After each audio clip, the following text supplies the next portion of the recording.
I have 2 master degrees, one in clinical psychology, one in statistics. And at the beginning of the crisis, I started to study the statistics a little bit, and I immediately had the impression that the initial mathematical models and the initial statistics all had indeed dramatically overrated the dangerousness of the virus. That was the moment when I started to think how it was possible that an entire society and an entire population was in the grip of a narrative which in many respects was blatantly wrong or absurd.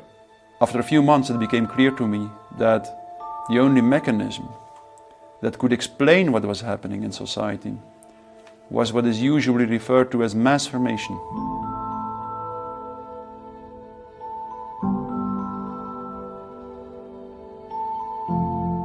I wear a mask when I'm outside all the time.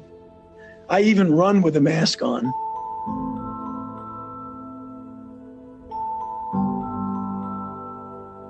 And also because I want to make it be a symbol for people to see that that's the kind of thing you should be doing. I wear a mask to school. I wear a mask to school.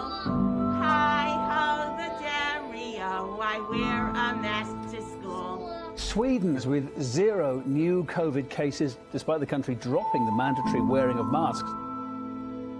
The process of mass formation is identical to hypnosis.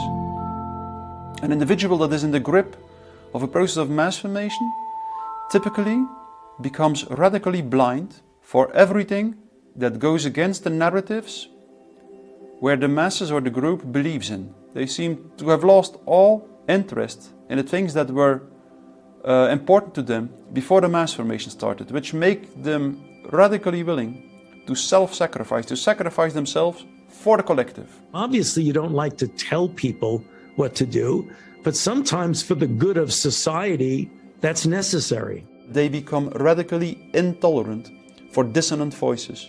And this typically goes further and further and further. People who do not go along with the masses are stigmatized, and in the end, the masses typically are inclined to destroy the people who do not go along with them.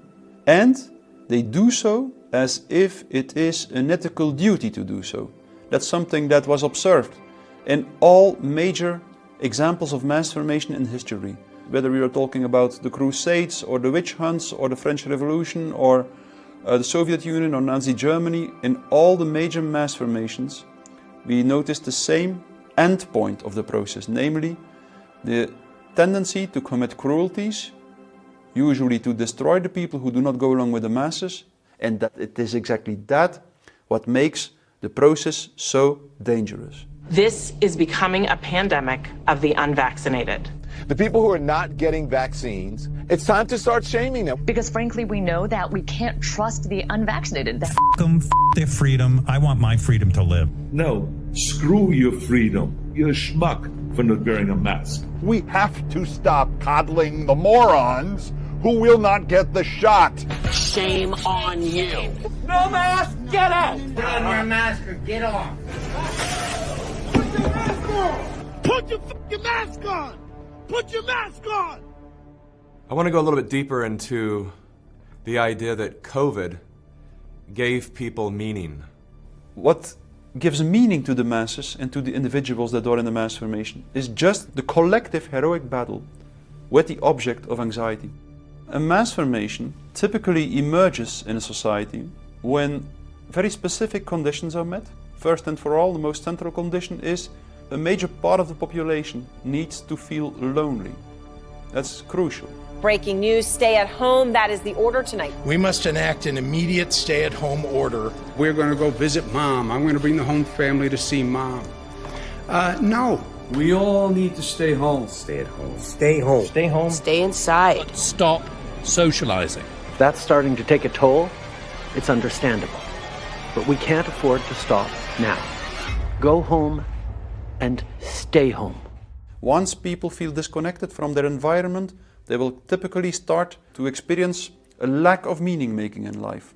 And then, in a third step, once people feel socially isolated, confronted with lack of meaning making, they will be confronted with anxiety, frustration and aggression. And under these conditions, if a narrative is distributed through the mass media, indicating an object of anxiety and a strategy to deal with this object of anxiety, they suddenly connect to one small object of fear, for instance the coronavirus, and then people don't feel lonely anymore.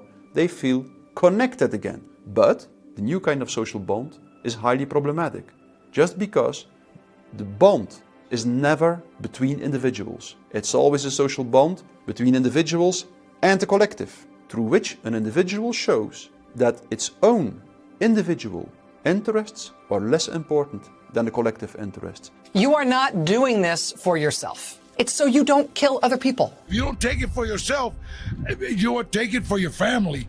Sounds trite to say, but we're all in this together. Would it be accurate to say that at the root of all of this madness is our intrinsic desire to be connected? Yes. I think that mass formation shows us that people are intrinsically social beings. And if they feel lonely, they will suddenly do everything to feel connected again, even sacrificing themselves. In the confrontation with emerging totalitarianism, the most important thing is always that the dissonant voices continue to speak out in a as sincere, honest, and peaceful way as possible. Non-violent resistance is what always works best.